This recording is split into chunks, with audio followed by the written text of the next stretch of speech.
호주 작가 중에 노벨 문학상을 받은 패트릭 화이트라는 사람이 있습니다. 이 사람은 처음부터 성공한 작가가 아니었습니다.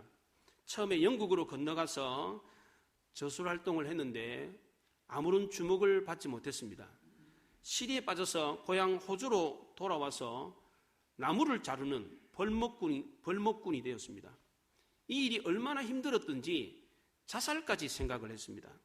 근데 울창한 나무 산림 속에서 일을 하다가 자연의 신비함 속에서 하나님의 손길을 체험했습니다.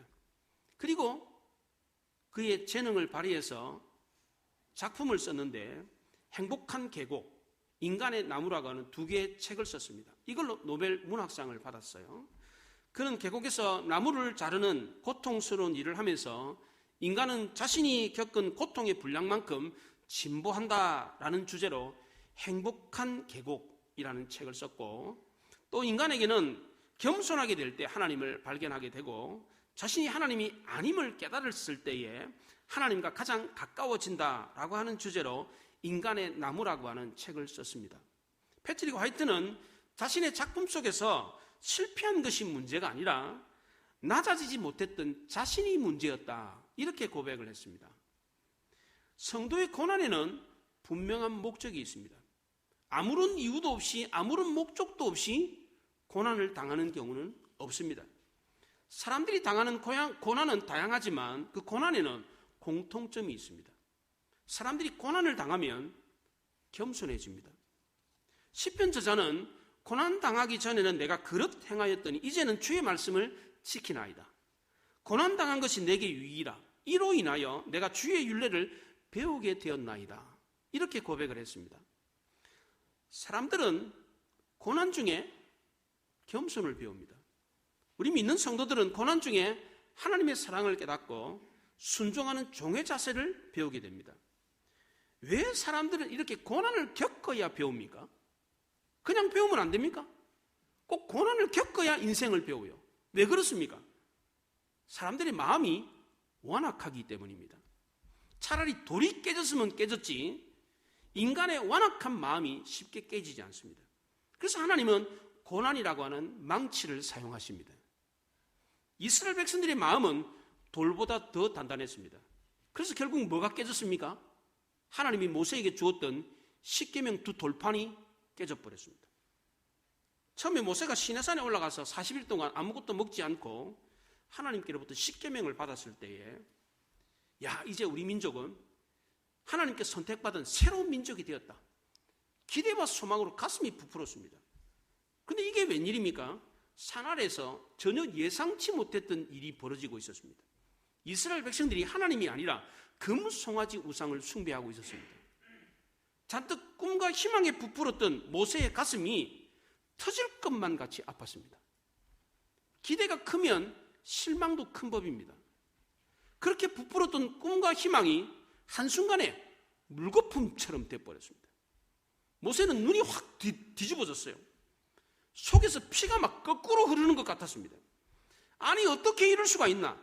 천지 만물을 만드신 하나님이 이스라엘을 사랑하셔서 애굽의 노예 생활을 하던 이스라엘 민족을 해방시켜줘서 거룩한 백성, 하나님 나라가 되게 했는데 어떻게 이 민족이 이렇게 할 수 있나? 모세는 분을 참을 수가 없었습니다. 그래서 하나님께 받았던 그 십계 2 돌판을 내려오다가 산 아래로 그냥 집어 던져버렸습니다. 산 아래로서 내려온 모세는 그래도 분이 풀리지 않아가지고 레위 자손들을 시켜가지고 금송아지 우상 사건에 직접 참여했던 사람들을 모조리 죽이게 했습니다. 그날 하루에 약 3,000명이 죽었습니다. 하나님은 모세가 이 땅에서 가장 온유한 사람이다, 이렇게 칭찬을 했습니다. 사람들 가운데 제일 화를 안 내는 사람이다, 이렇게 말을 했어요. 이런 모세조차도 화를 내었던 이유는 이스라엘 백성들이 금송아지 우상을 숭배한 것은 도저히 용납할 수 없는 배신이었기 때문입니다. 모세는 하나님 앞에 나가가지고 이스라엘 백성이 큰 죄를 범했습니다. 이제 이 죄를 사하여 주시옵소서. 만약 그렇지 않으면 주께서 기록한 책에서 내 이름을 지워버리십시오. 모세가 이렇게 자기 영혼을 걸고 하나님께 이스라엘 백성들의 죄를 용서해 달라고 했을 때 하나님은 마음을 돌이켜서 모세에게 처음처럼 두 돌판을 다듬어 가지고 시내산으로 올라오라 이렇게 말을 했습니다. 모세가 시내산에 올라갔더니 하나님이 모세 앞을 지나가면서 여호와라 여호와라 나는 자비롭고 은혜롭고 노하기를 더디하는 인자와 진실이 많은 하나님이라 이렇게 말을 했습니다. 모세는 시내산에 올라가면서 하나님이 나를 죽이면 죽으리라 이런 마음을 가지고 올라갔는데 하나님은 모세에게 용서를 선포하셨습니다. 모세는 용서하시는 하나님의 말씀을 듣고 급히 땅에 엎드려서 경배를 했습니다. 하나님, 우리와 동행해 주십시오. 우리의 죄악을 용서하시고 우리를 주의 기업으로 삼아 주십시오. 무릎을 꿇고 하나님께 부탁을 드렸습니다. 모세는 자기가 잘못했다는 것을 알았기 때문에 하나님 앞에 무릎을 꿇었습니다. 시인 정승호님의 무릎이라고 하는 시에 이런 내용이 있습니다. 이 시가 굉장히 기독교적이에요. 잘 들어보세요. 차디친 바닥에 스스로 무릎을 꿇을 때가 일어설 때이다. 무릎을 꿇고 먼 산을 바라볼 때가 길 떠날 때이다. 낙타도 먼 길을 가기 위해서는 먼저 무릎을 꿇고 사막을 바라본다. 낙타도 사막길을 가다가 밤이 깊으면 먼저 무릎을 꿇고 찬란한 별들을 바라본다. 고난을 겪을 때에 하나님을 바라보는 것처럼 이렇게 시를 썼어요. 얼마나 성경적입니까? 낙타가 사막길을 걷다가 밤이 되면 찬란한 하늘을 바라본다 그랬어요. 우리가 고난을 겪을 때 누구를 바라봐야 돼요? 하나님을 바라봐야 한다는 겁니다.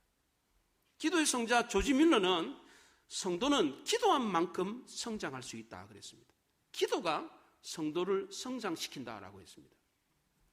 예수님의 동생 야고보는 기도의 사람이었습니다. 야고보는 예수님의 동생이었음에도 불구하고 예수님이 하나님의 아들이라는 것을 뒤늦게 알았습니다. 그래서 남들보다 더 많이 기도했습니다. 야고보는 주로 많은 시간을 기도하기 위해서 다락방에서 보냈습니다. 그가 얼마나 기도를 많이 했든지 그의 별명이 낙타 무릎이었습니다. 야고보는 인생의 험난한 계단을 무릎으로 올랐던 기도의 사람이었습니다. 무릎을 하도 많이 꿇어가지고 그 무릎이 구부정해졌답니다. 야고보 사도는 마지막까지 성도들에게 무릎을 꿇고 기도할 것을 촉구했습니다. 야고보 5장에서 너희 중에 고난당하는 자가 있느냐? 그는 기도할 것이요 그랬습니다. 모세도 이스라엘 백성들이 고난당했을 때 무릎을 꿇고 하나님 앞에 엎드렸습니다. 그랬더니 놀라운 일이 일어났습니다. 하나님이 모세에게 내가 너희와 언약을 맺겠다 그랬습니다. 내가 온 땅에 온 민족에게 아무에게도 행하지 않은 이적, 기이한 일을 행하겠다 이렇게 말했습니다. 자녀가 부모에게 잘못을 하면 부모가 어떻게 합니까? 내가 다시는 너 안 봐 이럽니까? 그렇지 않습니다. 자식이 자기의 잘못을 깨닫고 용서해 주십시오 라고 하면 용서해 주지 않을 부모가 어디 있습니까? 그래, 한 번 더 약속하자 이렇게 말하잖아요. 부모는 자식이 또 잘못할 것을 알면서 또 속을 것을 알면서도 그래, 또 약속하자 이렇게 말을 합니다. 이게 바로 하나님과 이스라엘이 맺었던 언약 갱신이었습니다. 하나님은 이미 깨어진 언약에 대해서는 문제 삼지 않았습니다. 일방적으로 다시 언약을 맺겠다 이렇게 말을 했어요. 국가 간의 조약을 맺을 때에 강대국은 가급적이면 상대 약속국과 조약을 맺지를 않습니다. 왜냐하면 만약 그 조약을 맺으면 그 조약에 매이기 때문입니다. 만약 강대국이 약소국과 조약을 체결해놓고 지키지 않으면 비록 강대국이라고 할지라도 주변 나라들에게 비난을 받습니다. 그래서 강대국은 어지간해가지고는 상대 약소국과 조약을 맺지 않습니다. 피치 못할 사정이 아니고서는 조약을 안 맺습니다. 조약을 맺더라도 불평등 조약을 맺거나 아니면 조약보다 구속력이 떨어진 선언을 맺습니다. 이렇게 하기로 했다. 이렇게 선언을 맺습니다. 이번에 북한과 러시아가 조약을 맺었어요. 이번에 조약이라고 했어요. 그 조로 조약을 맺었어요. 작년에 우크라이나 전쟁 그 물자를 제공해 주면서 러시아가 아쉬우니까 약속을 하자 그랬는데 북한이 조약을 맺자 그랬어요. 이 조약은 굉장히 강력한 겁니다. 그래서 북한이 침략을 받으면 즉시로 러시아가 개입하는 걸로 조약을 맺었어요. 굉장히 이게 구속력이 있는 겁니다, 이게. 그래서 푸틴이 와가지고 이 조약을 안 맺어주려고 마이크를 2시간 동안 이렇게 만지작거렸대요. 아무 말도 안 하고 2시간 해줄까 말까. 아무 말도 안 하고 2시간 동안 이게 만지작거렸대. 할 수 없이 조약을 맺었어요. 자기가 아쉬우니까 지금.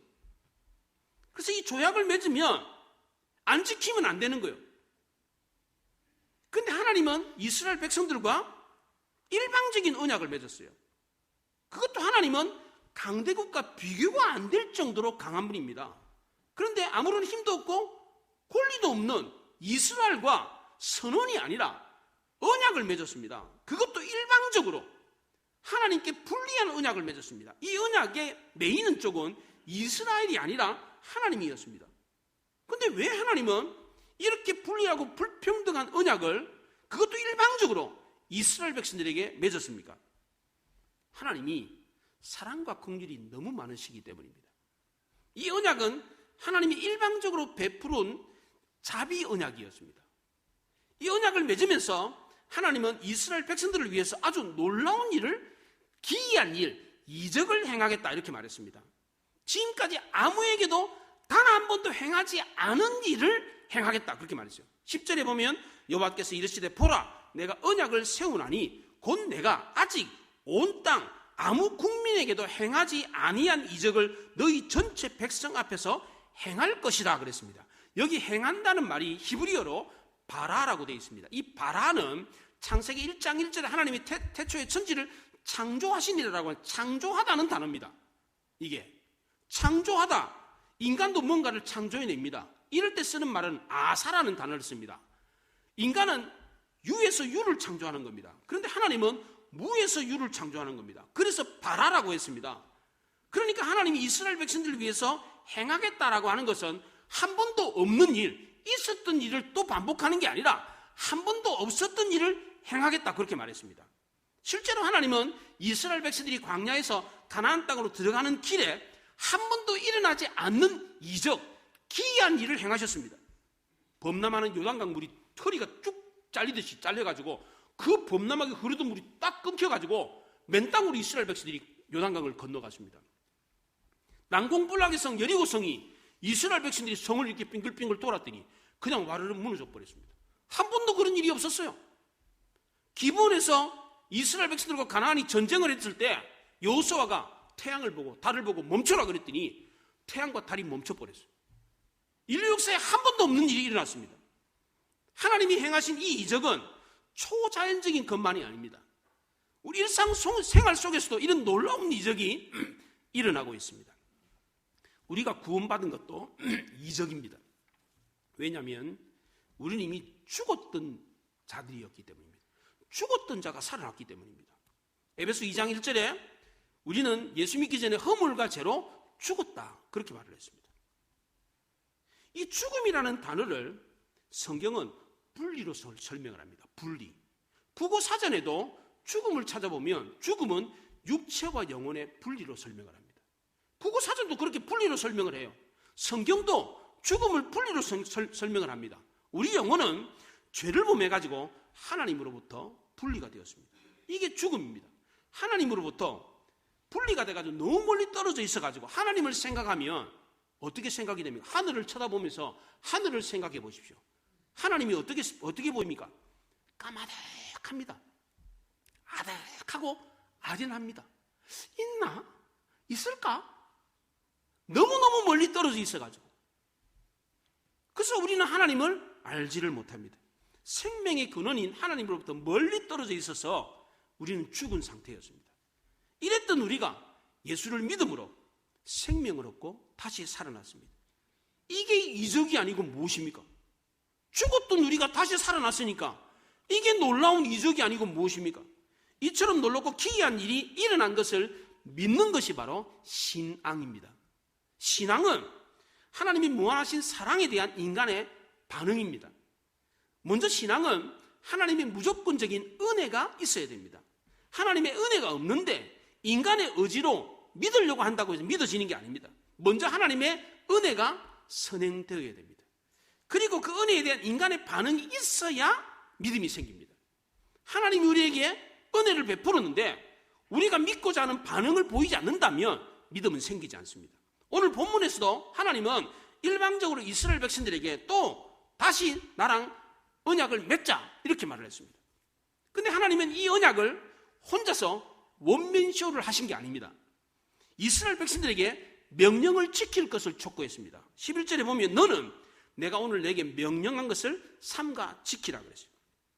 하나님이 이스라엘 백성들과 언약을 맺으면서 지키라고 한 명령이 무엇입니까? 크게 세 가지입니다. 첫째는 가나안 주민과 언약을 세우지 말라 그랬습니다. 12절에 보면 너는 스스로 삼가 내가 들어가는 땅의 주민과 언약을 세우지 말라. 그것이 너희에게 올무가 될까 하노라 그랬습니다. 고대 근동에서는 국가 간의 언약을 맺을 때에 상대방의 신에게 맹세하는 의식을 치렀습니다. 그리고 음식을 같이 나눠 먹었습니다. 이렇게 하면 상대방의 신을 섬기는 꼴이 되었습니다. 하나님은 이런 일들이 일어나지 않도록 하기 위해서 이방인들과 언약을 맺지 말라 그렇게 말했습니다. 하나님이 이스라엘 백성들이 가나안 주민들과 언약을 맺지 못하도록 하기 위해서 세 가지를 명령했습니다. 첫째는 우상을 깨뜨리라 그렇게 말했어요. 13절에 너희는 도리어 그들의 제단을 헐고 그들의 주상을 깨뜨리고 그들의 아세라상을 찍을지어다 그랬어요. 하나님은 금송아지 우상 사건 이후에 이스라엘 백성들이 어떤 우상도 만들지 못하도록 하기 위해서 모든 우상을 다 깨뜨리도록 했습니다. 두 번째는 다른 신들에게 절하지 말라 그랬어요. 14절에 너는 다른 신에게 절하지 말라. 여호와는 질투라. 이름하는 질투의 하나님이니라 그랬어요. 하나님이 질투하신 것은 하나님이 이스라엘을 사랑하셨기 때문입니다. 사랑하면 질투가 생기게 되어 있어요. 세 번째는 가나안 주민과 통혼하지 마라 그랬어요. 통혼하게 되면, 결혼을 하게 되면 가나안의 우상 문화에 빠질 수가 있었기 때문입니다. 이스라엘 백성들, 하나님은 이스라엘 백성들이 이런 범죄를 저지르지 않도록 하기 위해서 결혼을 금했습니다. 두 번째로 하나님이 이스라엘 백성들과 언약을 맺을 때에 명령하신 것은 신상을 부어 만들지 말라는 것이었습니다. 모세가 시내산 위에서 하나님의 십계명을 받을 때에 시내산 아래에서 이스라엘 백성들은 금송아지 우상을 숭배하고 있었습니다. 얼마 전에 이런 일이 있었기 때문에 하나님이 이스라엘 백성들에게 신상을 부어 만들지 말라 이렇게 명령을 했습니다. 십계명 중에 제1계명이 뭡니까? 나 외에는 다른 신을 섬기지 마라. 2계명 뿔, 우상 숭배하지 말라는 겁니다. 이 두 계명은 하나님의 보호와 인도를 받기 위한 전제 조건입니다. 우리도 마찬가지입니다.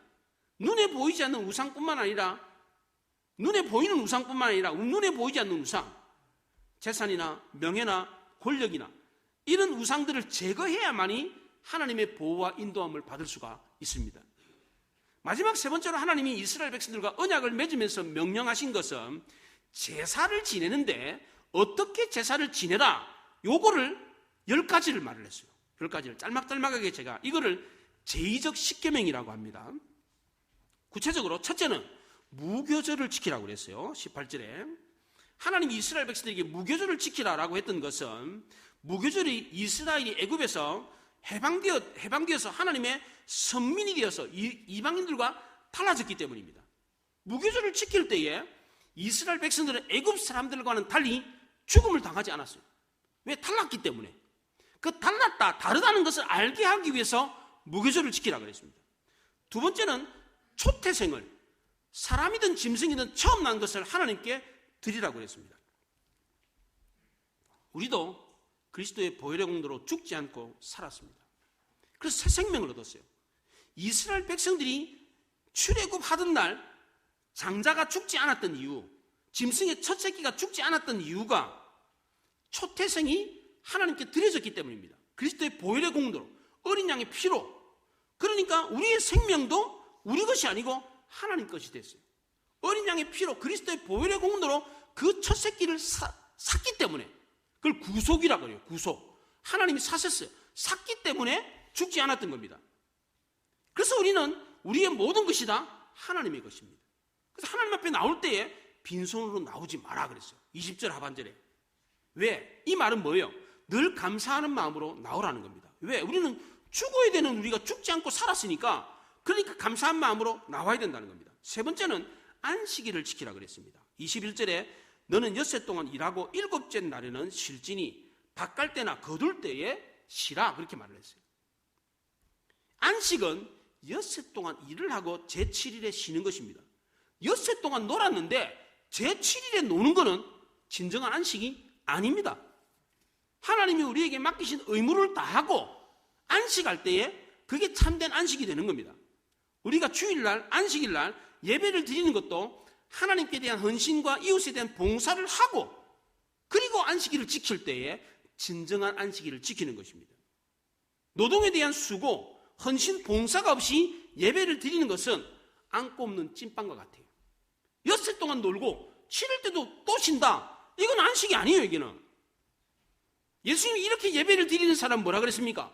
외식하는 자들이다. 그렇게 책망을 했어요. 네 번째는 77절을 지키라고 그랬습니다. 이 77절은 7749, 6월절로부터 50일째 되는 날이라 그래서 오순절이라고도 하고 맥추절, 이 보리, 그 밀의 첫 보리를 수확하는 절기다 그래서 맥추절이라고도 합니다. 그래서 봄 수확물을 수확해서 감사로 지키는 절기, 이게 바로 맥추절, 오순절, 77절이었습니다. 다섯 번째는 수상절을 지키라고 했습니다. 이 수상절은 가을에 추수한 것을 저장한다 그래서 수상절입니다. 그 초막을 짓고 지킨다 그래서 초막절, 장막절이라고도 합니다. 77절, 오순절, 맥추절이 봄 추수를 기념하기 위해서 지키는 절기라면 수상절, 장막절, 초막절, 이거는 가을 추수를 기념하기 위해서 지키는 절기입니다. 이 말은 하나님은 매 농작물마다 우리에게 복을 주셨다라고 하는 뜻을 생각하고 제사를 지내라, 이런 겁니다. 우리도 예배를 드릴 때마다 하나님이 우리 삶에 복을 주었다는 것을 알고 늘 언제나 감사로 예배를 드리라, 이런 뜻입니다. 여섯 번째는 모든 남자는 1년에 3번 하나님께 보이라, 그렇게 말했어요.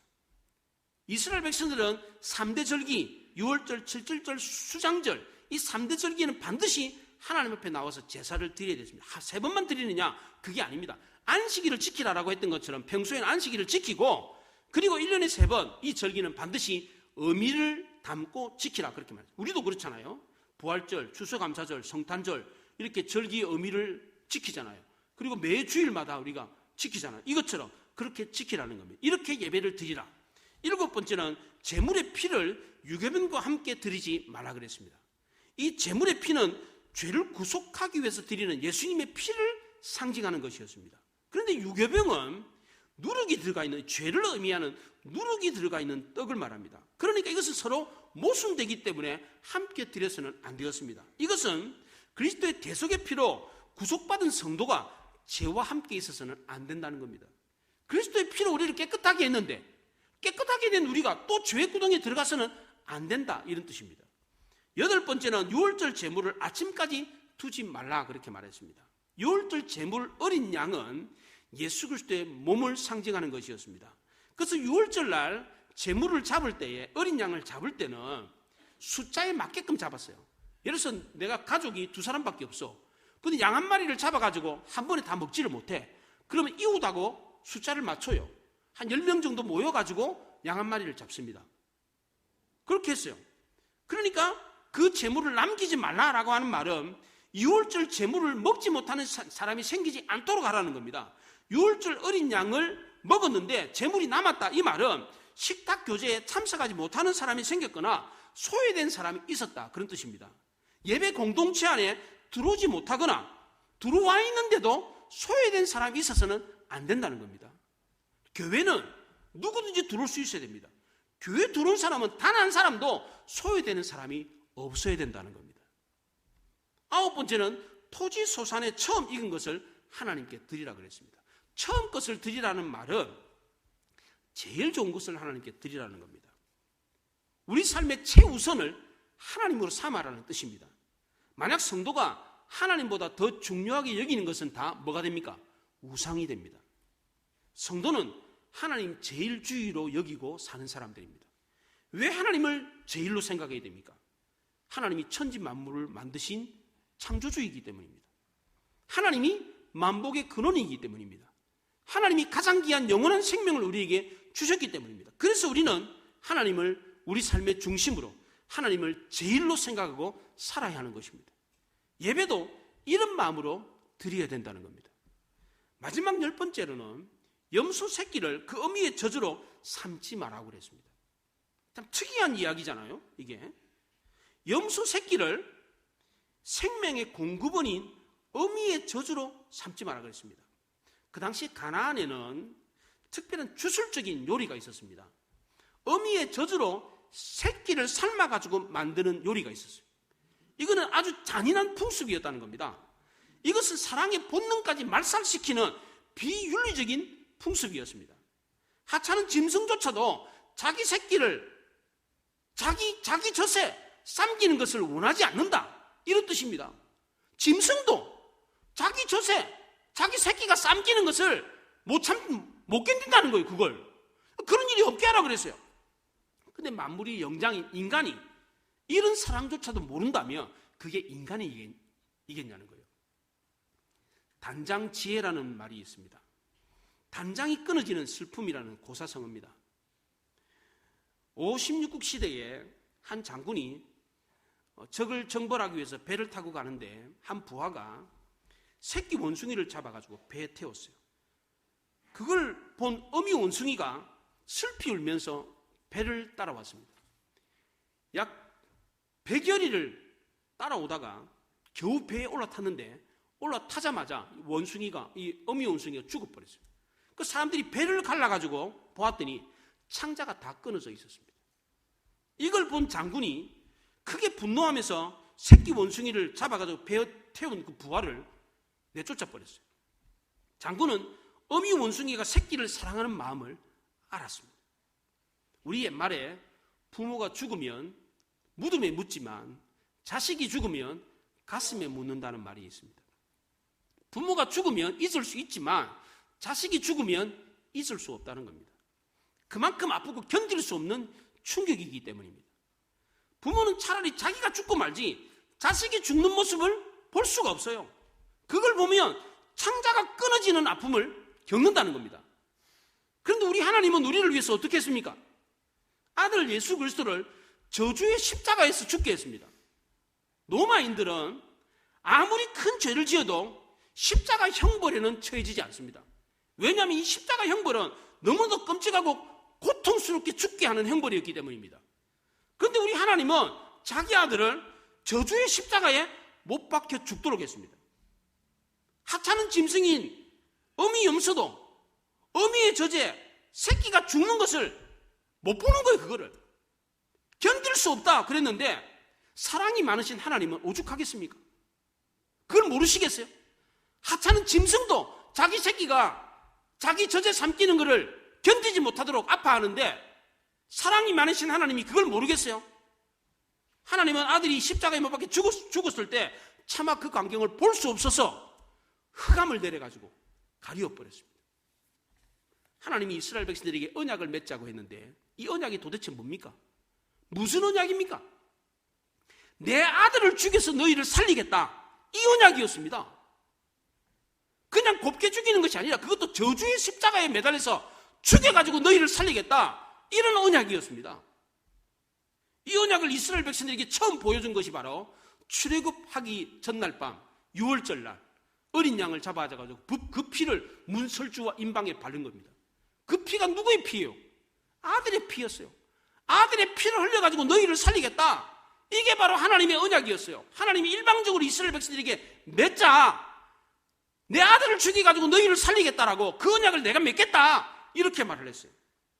하나님은 자기 아들이 예수 그리스도가 저주의 십자가에 달릴 것을 알고 있었습니다. 어미의 저주로, 어미의 사랑으로 자식을 죽이는 것을 알고 있었습니다. 아들 예수 그리스도가 왜 죽습니까? 아버지의 사랑 때문에 죽는 거예요. 어미의 젖은 어미의 사랑을 뜻하는 겁니다. 아버지의 사랑 때문에, 하나님 아버지의 사랑 때문에 아들이 죽는 겁니다. 그걸 하나님이 알고 계셨어요. 그걸 알고 계시면서 이스라엘 백성들에게 그 언약을 내가 너희들에게 맺겠다, 이렇게 말을 했어요. 하나님은 지금까지 했던 이 모든 말을 모세에게 기록하라 그랬어요. 27절 상반절에 여호와께서 모세에게 이르시되 너는 이 말들을 기록하라 그랬습니다. 왜 기록하라고 한 겁니까? 잊지 말도록 하기 위해서입니다. 얼마 전에 이스라엘 백성들이 하나님이 주셨던 말씀을 잊어버렸기 때문에 금송아지 우상을 숭배했습니다. 그래서 이번에는 잔소리를 구체적으로 아주 자세하게 해줬습니다. 가나안에 들어가거들랑 가나안 사람들을 어떻게 대해야 되는지, 제사는, 예배는 어떻게 드려야 되는지 10가지 조항으로 조목조목 아주 자세하게 구체적으로 알려줬습니다. 이걸 모세만 기록한 것이 아니라 하나님도 기록했습니다. 28절에 모세가 여호와와 함께 40일 40야를 거기 있으면서 떡도 먹지 아니하였고 물도 마시지 아니하였으며 여호와께서는 언약의 말씀과 십계명을 그 판들에 기록하셨더라고요. 하나님도 두 돌판에 십계명을 새겨가지고 나도 똑똑히 기억하고 지킬게, 이런 뜻으로 글을 직접 써가지고 돌판에 써줘줬어요. 그리고 모세에게도 써주면서 너도 이거 똑똑히 기억하고 잊지 마라, 이렇게 말을 했어요. 모세는 이 글을 받았을 때 어떻게 받았습니까? 그냥 아침 먹고 그냥 지팡이 하나 짚고 등산하듯이 올라가가지고 이 말씀을 받았습니까? 그렇지 않습니다. 40일 동안 떡도 먹지 않고 물도 먹지 않고 아무것도 안 먹고, 우리가 생각할 때 금식이 아닙니다. 금식은 물 마시잖아요. 모세는 그렇게 안 했어요. 40일 동안 아무것도 안 먹었어요. 사람이 40일 동안 물도 안 먹고 아무것도 안 먹으면 어떻게 됩니까? 죽습니다. 보통 남자들은 한 10일 정도 견딘대요. 여자들은 더 독해가지고 뭐 20일 정도 견딘대요. 여자분들은 한 20일 견딘대요. 근데 보통 한 열흘에서 한 15일 정도, 한 2주 정도 지나면 사람이 아무것도 안 먹잖아요. 그럼 죽습니다. 그래서 재난이 일어나가지고 지진이 나가지고 사람들이 뭐 건물에 파묻히잖아요. 2주 정도 지나면요, 생존자가 없다 생각하고 포크레인으로 그냥 긁어버려요. 다 죽었다 생각하고. 모세는 40일 동안 아무것도 먹지 않은 걸 2번이나 했어요. 그런데도 죽지 않았어요. 왜 그렇습니까? 하나님이 모세와 함께 있었기 때문입니다. 모세는 이스라엘 백성이 금송아지 우상을 숭배했던 이유가 쉽게 하나님의 말씀을 잊어버렸기 때문이라는 것을 잘 알고 있었습니다. 그래서 이번에는 하나님의 말씀을 받으면서 절대로 이 하나님의 말씀을 잊지 않도록 해야 되겠다. 만약 이번에 또 이스라엘 백성들이 하나님의 말씀을 잊고 우상 숭배한다면 이제는 이스라엘은 더 이상 가망이 없다, 이렇게 생각을 했습니다. 그래서 모세는 40일 동안 아무것도 먹지 않고 간절하고 절박한 마음으로 하나님께 매달렸습니다. 이제는 하나님이 주신 말씀을 돌비가 아니라 신비에 새게 되겠다, 이렇게 생각했어요. 하나님은 모세의 이런 간절한 마음을 아시고 직접 손으로 글을 써가지고 십계명을 주었습니다. 하나님도 이스라엘 백성들에게 절대 잊지 말고 기억하도록 직접 글을 써주었습니다. 우리가 하나님의 말씀을 절대 잊지 않는 방법이 뭡니까? 우리도 하나님 말씀을 잊어서는 안 되잖아요. 절대 하나님 말씀을 잊지 않는 방법이 뭡니까? 모세처럼 말씀에 대한 간절한 마음, 사모한 마음을 갖는 것입니다. 우리가 이렇게 말씀에 대해서 간절함과 사모한 마음을 가져야 되는 이유가 뭡니까? 이 말씀이 생명의 말씀이기 때문입니다. 하나님이 단장의 아픔을 겪으면서 우리에게 주신 약속의 말씀이기 때문입니다. 내 아들을 죽여서 너희를 살리겠다라고 주신 말씀이기 때문입니다. 실제로 하나님은 그 약속의 말씀대로 우리를 그렇게 살렸어요. 단장의 아픔을 겪으면서 내 아들을 죽여서 너희를 살리겠다 했잖아요. 실제로 아들 예수 그리스도를 보내가지고 십자가에 못 박혀 죽여가지고 우리를 살렸어요. 그러므로 우리는 모두 다 이 약속의 말씀을 절대로 잊어서는 안 됩니다. 늘 가슴 깊이 새기고 감사하며 살아야 됩니다. 이 놀라운 사랑의 말씀을 우리의 신비에 새겨서 영원히 잊지 않기를 바랍니다. 그리하여 이 하나님의 말씀을 통해서 주시는 풍성한 삶을, 말씀을 통해서 주시는 놀라운 복을 받아 누리며 살 수 있기를 바랍니다. 기도하겠습니다. 말씀을 생각하며 기도합니다.